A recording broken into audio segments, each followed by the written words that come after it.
All right. Hello, Marielle here with Romance by the Book, and we are talking with Vanessa Riley today. We've been reading The Lady and a Baby all month long and having lots of fun in the DM discussion and also on our stories with these really interesting hero and heroine. I want to start asking you about the title of your book, because I saw a video where you said that you came up with this title, and I want to kind of know the story behind it, but also because I'm kind of a geek, I want to know why it's a Duke and a baby, but the lady, it's a different article. Well, if you ever see a Vanessa Riley book with a corny name, just know it's mine. It's all me. I was amazed they let me get away with it.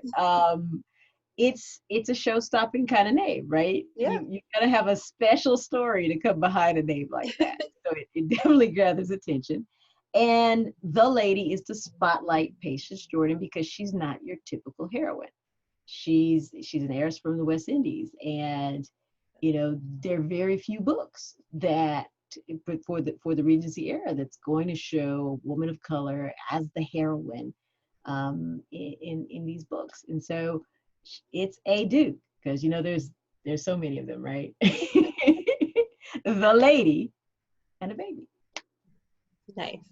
My dog is groaning in the background, so if you hear I do. Oh, okay. No, I'll stop talking about it then.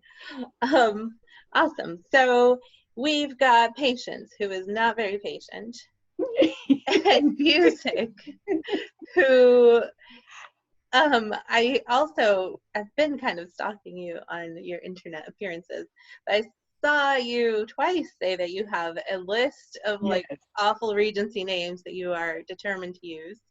Yes. And he was on your list. We talk about choices that the author makes, right? And so I have this list, and you look at all the Philip and Ewan and all these wonderful names, and I get to like Busick, and I was like, wow. Well, her first husband was Colin. That wasn't on your terrible list, I'm assuming. No. But he dies. Yeah. So it's almost like the Star Trek. If you have a normal name, you're gonna end up dead. Aw. No, but I do. Now I'm gonna be looking at your next book, seeing all the normal. I think everybody else is pretty normal-ish, but yeah. But I saw it and I fell in love with this name, and I'm like, this is so horrible that he needs to have a happy ever after. And so I have a list of them. So they'll be rolled out in different series through. So at least one of the crew will have the name that'll be like, your mother didn't like you, did you? This must be a family name. That's funny. One of the other things I wanted to ask you about, which falls under the category, I guess, of author choices, is that you plopped our heroine, who is a woman of color, right in the middle of Regency England, right in the middle of the aristocracy. What was it that made you decide on that versus, I mean, it's the Regency England, I think, is probably the most kind of familiar setting in historical romance. And the aristocracy of that Regency is also like very familiar to readers. But having this lady in particular in that setting, and also just kind of her situation is not the most, like that is a different place to put her. Exactly.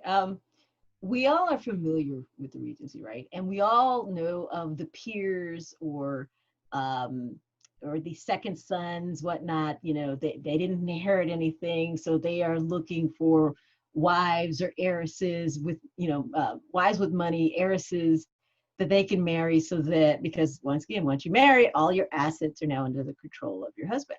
And so from my research, I started seeing from the West Indies, these planters are sending their daughters these wealthy planners, because they're making so much money off the sugar and coffee trades, that they're sending their daughters to England for education Mm-hmm. and to marry. And I was like, well, that's a nice way to do it, because it's one of the things we that was happening.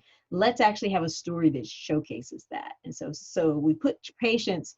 Initially, she marries the cousin, and he living in Hamlin Hall. That's the family home. The grandfather, the Duke, the first Duke of Repington, leaves it, to Colin for his purposes, because he knows Busick, his other grandson, is set, because Busick Gets is the the title. heir. He's got the title, he's got the money, and all that sort of stuff. So he sets Colin up in this household. But Colin, to run an estate, you need a lot of money. You've got servants, all these different things that you have to take care of. So he went looking for a wealthy wife. He finds Patience through her father. Her father has all of these various connections, because your banking, a lot of your banking was intra-island, but a bulk of it was still back into London, because London's one of your financial centers. Right. So Colin, goes to Demira. He meets Patience, and Patience is she's quick judgment, and she just fell for him instantly. And they wed, and they go back to England. And unfortunately, they have a 4-year marriage that's not a happy one.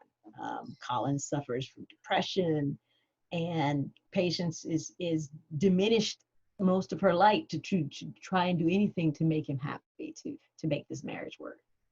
So I did find that in the story, like a big part of her arc, I guess, or her growth was learning to trust herself again, because it seemed like she thought that she was entering into a love match, and then she gets to England, and everything kind of changes, and she's not sure what happened.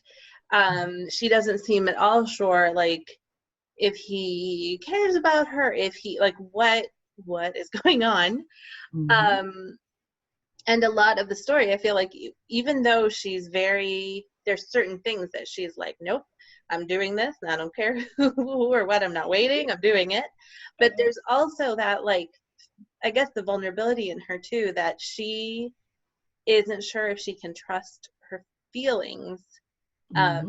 especially when it comes to men, and one man in particular, but just generally, like, I don't know. She doesn't seem to trust her own judgment as far as that goes. Mm-hmm. I think if you've been living and bottled up, and that's how when Patience came to me in my head, I see her bottled up, and she's trying to get back to being her, being this free-spirited kind of girl who does everything with all her heart, and now she's had to live so carefully and walking on eggshells for the most part. So it was important that you see this where she finally learns to trust herself and to trust others at face value, because that was the other thing. Because she thought Colin loves her, and you get to England and it's all different. You've got servants who smile in her face, but then she hears them mocking her and her accent and whatnot. So she doesn't know who to trust. And so even trusting Lady Shrewsbury at the beginning is extremely hard for Patience, because she just doesn't know. Yeah. And I know that there's moments in the book where she wonders, like, okay, what is it about me that's, like, what did I do? Or is it something about me that's making this be a reaction? And there's times when it's, yes, there is something going on. And there are also times when, no, it's just, this is what's happening. And sorry, like, she's reacting, but you can see where she's not sure. She doesn't trust her reaction, and therefore she doesn't always react appropriately, which is interesting to see in a heroine, especially in romance. But it was nice to see too. It was nice to see her work through that, and I felt like she and Busick both were looking for, like, family, but coming from a completely different angle. Like, she had a family that was loving and close when she was back in Demira, and then she lost it, and now she doesn't really like her. It seems like her goal is to get back to that, but the way to get back to that is to hop on a boat and get out of England. Um, Mhm.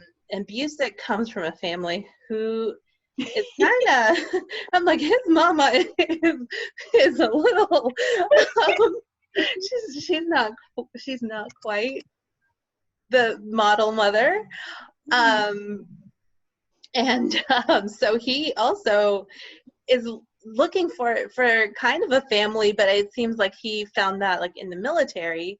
Mhm. So now he's been kind of sidelined by an injury, Mhm. and he is determined to also get back to normal. um which is, it's interesting. I mean, for me it was interesting to like watch them try to like figure out how they were going to get back to a feeling of acceptance and a feeling of family, um even though they were both displaced. Mhm. And so you can kind of see as you step back that they're a good match because they're both actually, as you said, they're both wanting family. They have Yeah, different definitions of family that they're going to have to negotiate, but they both want family. yeah. And they both want control, which is a real problem at some points, because especially over Lionel, they've got the baby. And I had to say it was kind of funny to watch our Duke with his like military discipline and precision, trying to like, okay, everyone in this house is going to be on a schedule, baby included. um it was kind of fun. And then but then watching Patience, who's like, I am just the nanny, and no, you're not treating my baby like that. um, was it was kind of a trip to watch her trying to like, I mean, trying to not assert herself, and yet she like can't help herself. She's just like, we're not having the crawling lessons. He is not 3 months old.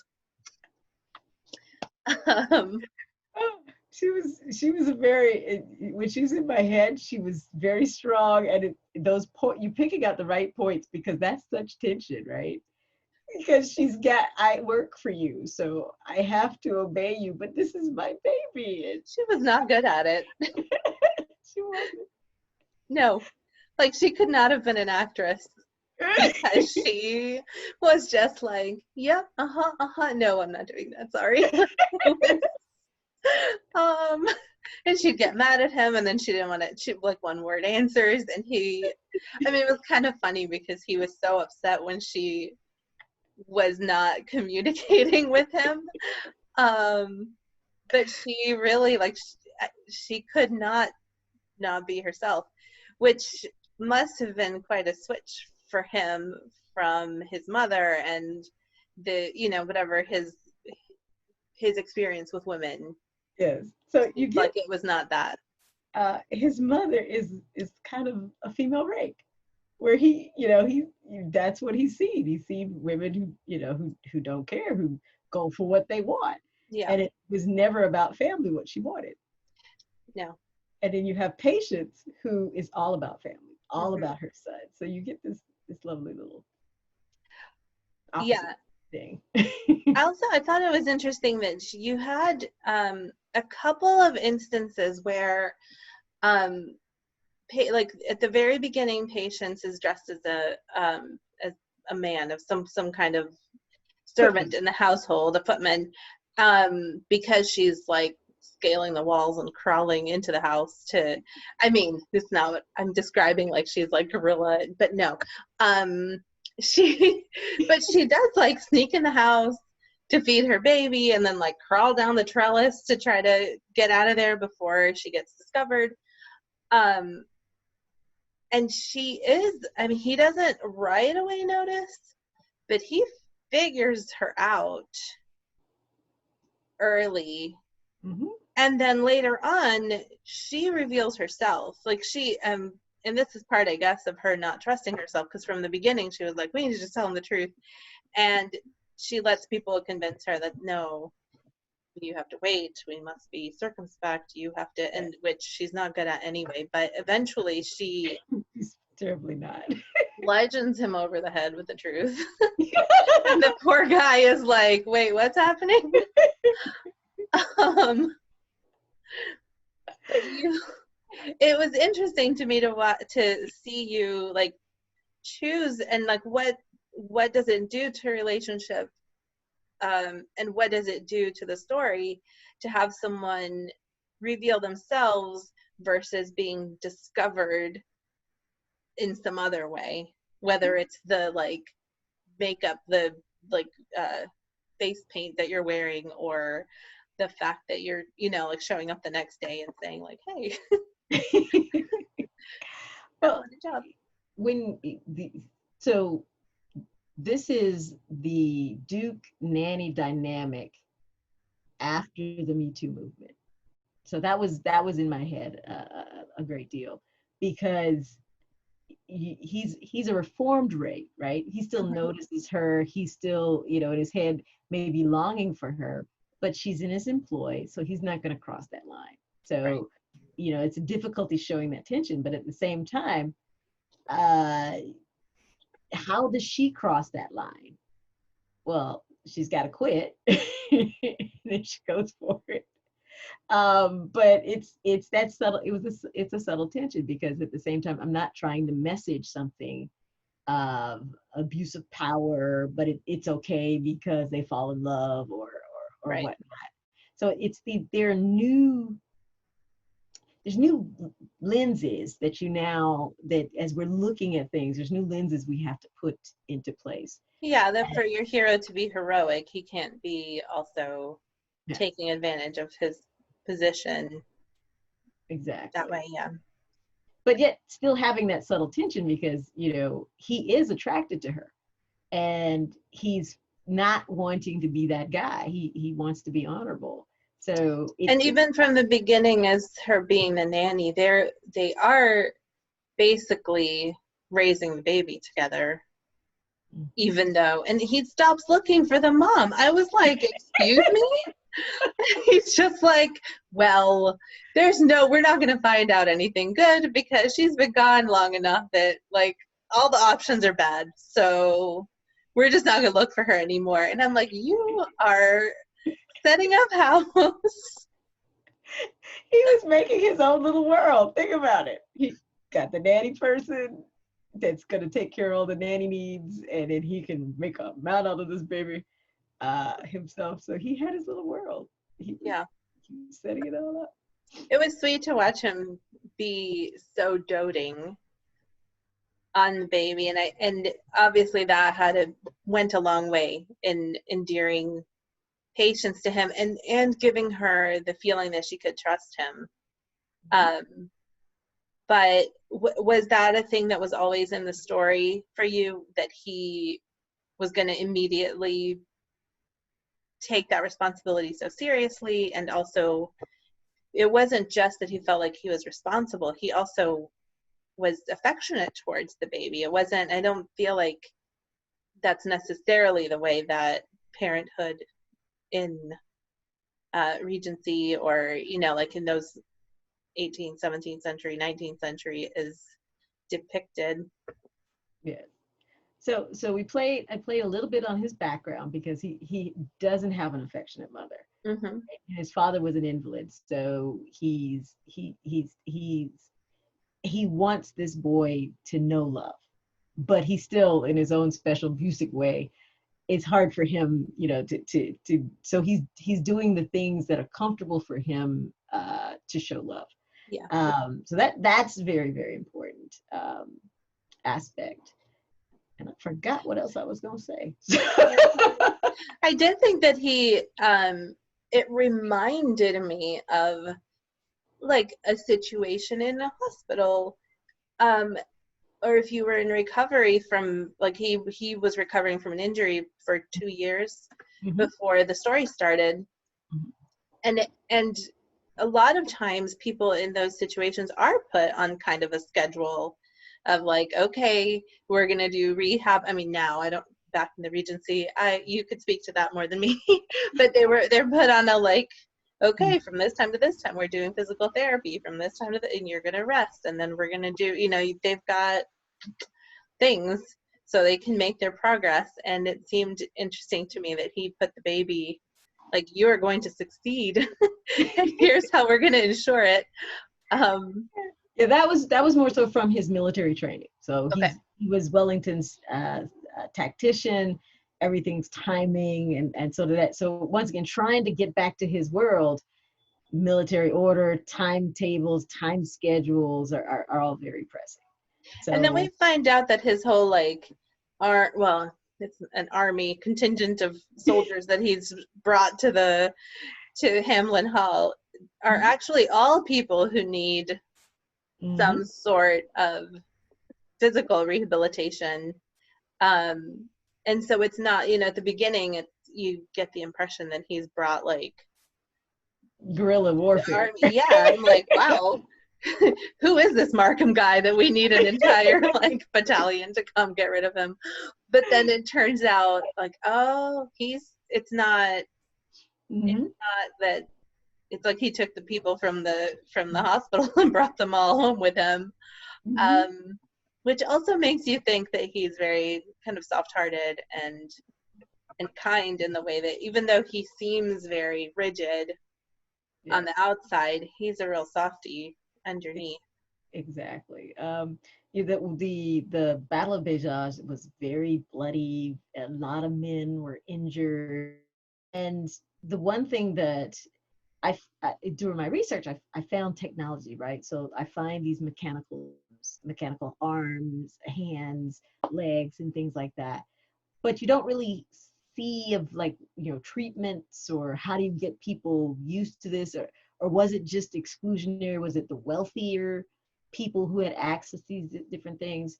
And so I could see Busick wanting everyone to have, everyone to have a path to health, everyone to be able to come back to that life that he's so wanting to be back into the military. So when he has this contingent of folks that have also been injured, he takes them with him. He gives them a purpose, because a lot of them came back, wives, family who moved on because they thought they were killed in action, or just the home situations were different. He kind of gathered them up. This was his kind of family. So, little Lionel is just another member of his family. And so he calls him his little soldier, and also sometimes Patience he calls a soldier, or like he calls her by her last name as if she were, I mean, I guess servants at times were called that way too, but it put me in the mind more of her being one of his men.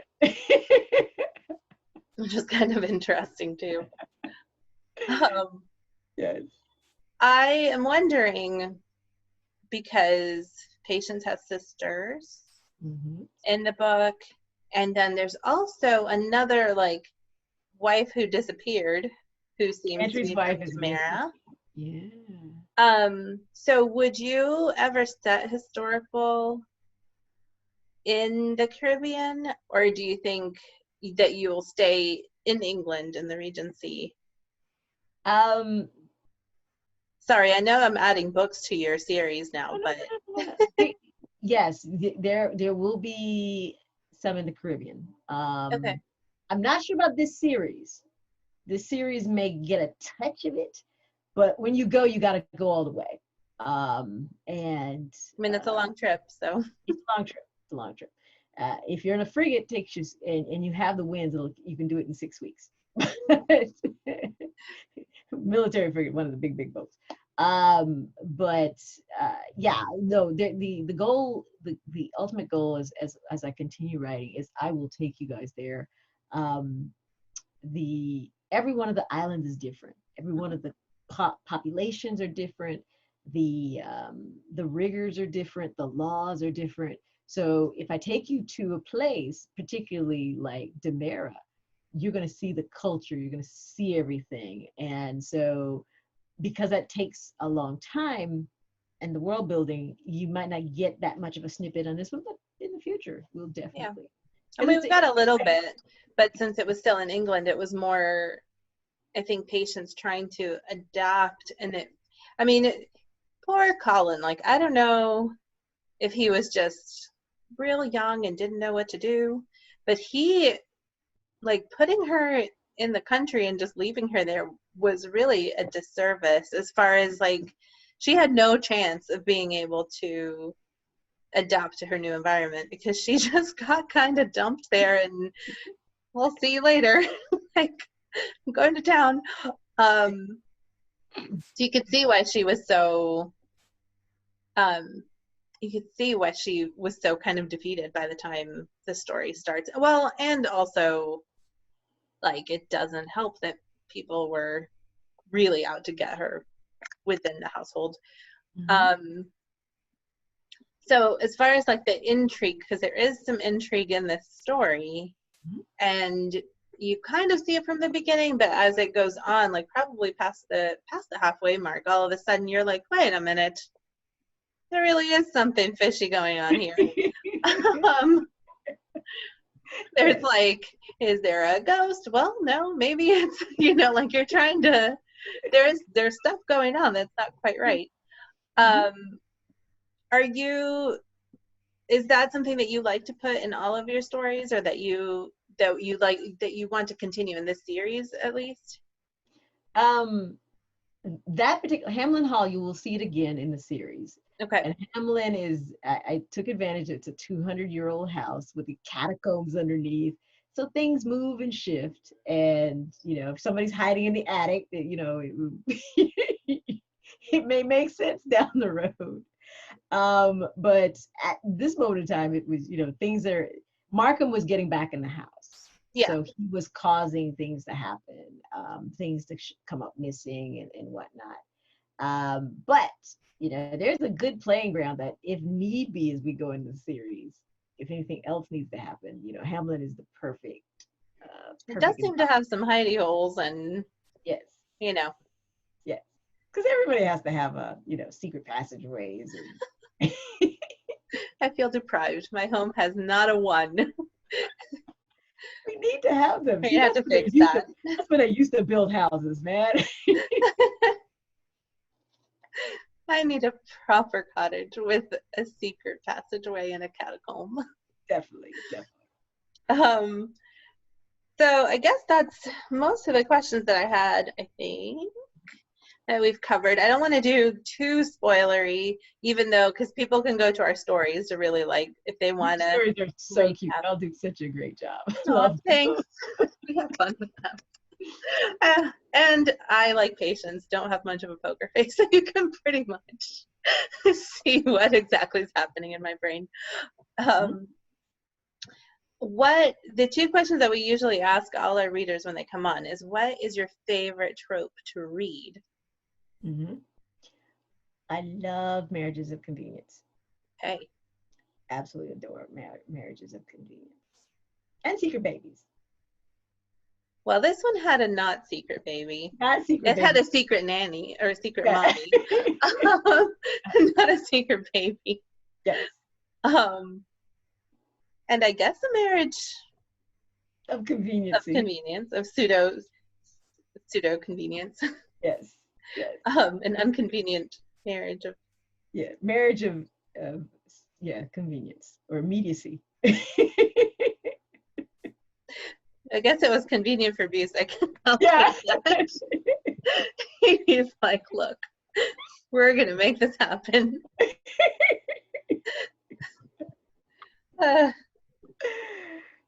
Anyway, I already told you what I thought about your meanness for Busick. He was so close. Anyway, the other question was, if we saw you deep in your writing process, what would we see? You'd see a bunch of books on the floor, because I've got my clothing books. I have maps. So I have maps and geography, because, like, usually if I take you down a street, it's usually a real street. Because I want to add as much true history into my stories as possible. So I've got, like I said, my floors, you can tell when my husband will come in and he'll be like, oh, you must be near editing time, because it's like the floor is full of reference books and things like that. And then he'll come in and it's clear, oh, you must have turned it in. He can track your writing progress by your Yes, floors. by how much floor space you can see. You can Lovely. definitely track it. And now the recipe that you gave us, I saw, well, I watched in another video that was more close to home. That wasn't like a research recipe. That was a recipe that came from your family, right? Yes, so my grandmother's from Trinidad and Tobago, and so this So is a neighbors to Demera. very, very much. It's like one of the last set of islands before you get to Demerara. So it's a takeoff of that. I could see them roasting it in a hearth, and when you bake it, make sure you do the full. It seems like it's done before that, but if you can't do that toothpick in the middle, you're gonna it no, it takes a long time to do it. So it That's seems the like you're like recipe. way too long. But yeah, so part of patience is soft power, as we were talking about how you've got this, military in your house, and they're not listening to you because you're just the nanny.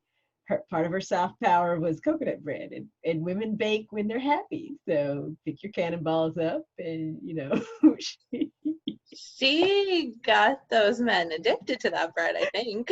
exactly. Okay. It's good stuff. I've made French toast out of it, and it's a beautiful thing. Okay. Well, I'm going to make it. Mm-hmm. My husband More has a sweet pictures. tooth, though, so I am afraid that if I make it once, it's going to be frequently requested. It's good stuff.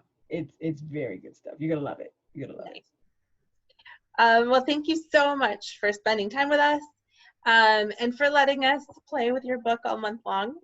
it. That's a great job. It's been fun watching. Oh, well, thanks. We've had fun doing it. I did also, on our feed, for anyone who's interested, I did look up, because I do like to research too, a map. It's later than our story, because it's the 1860s, I think. Yeah.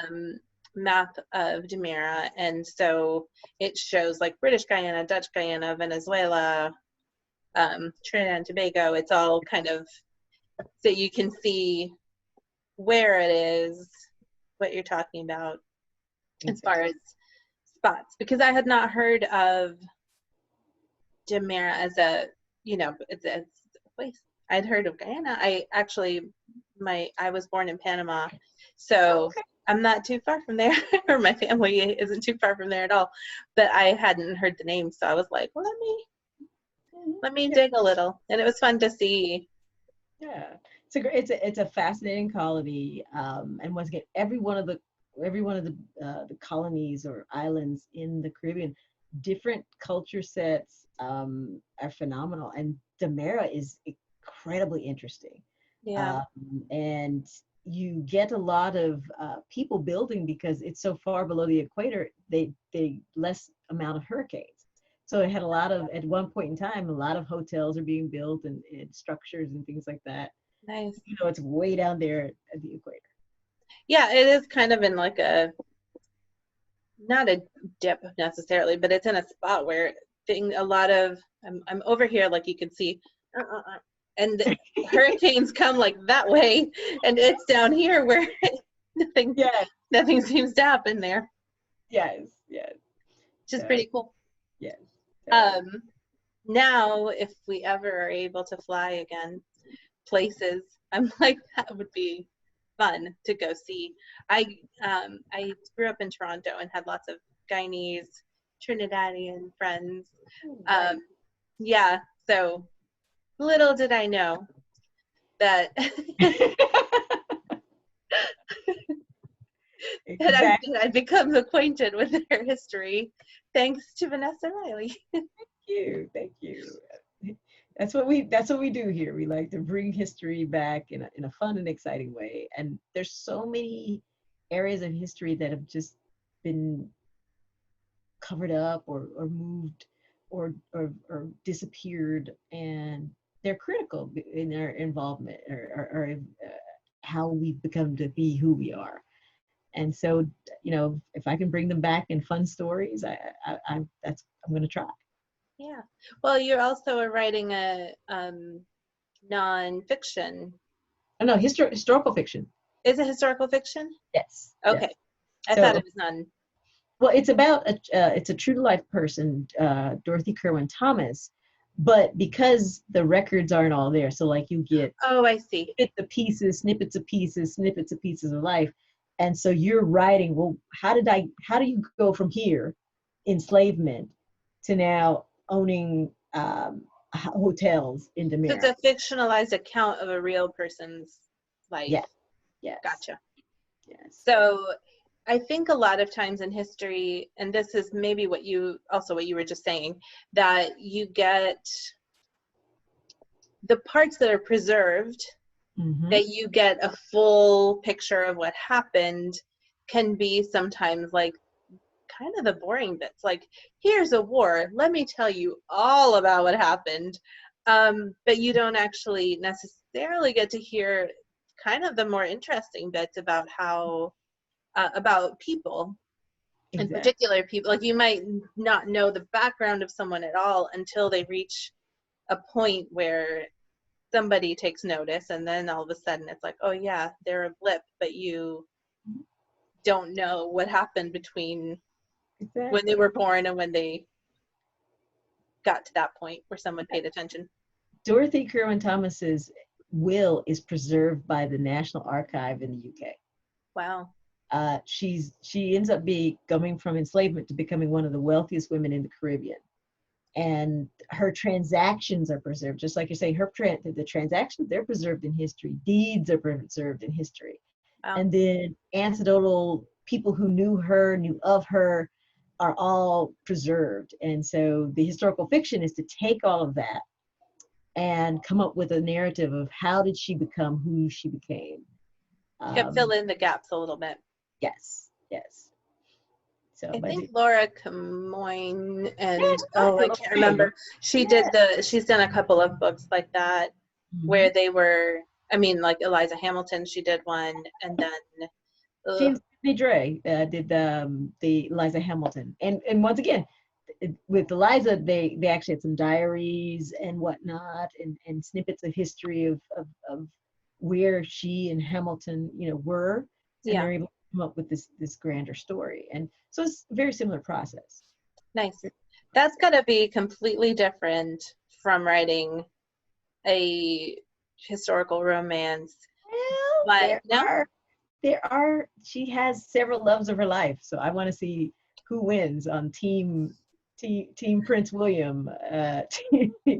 She has an affair with Prince William Henry, who becomes William IV, oh the wow, king.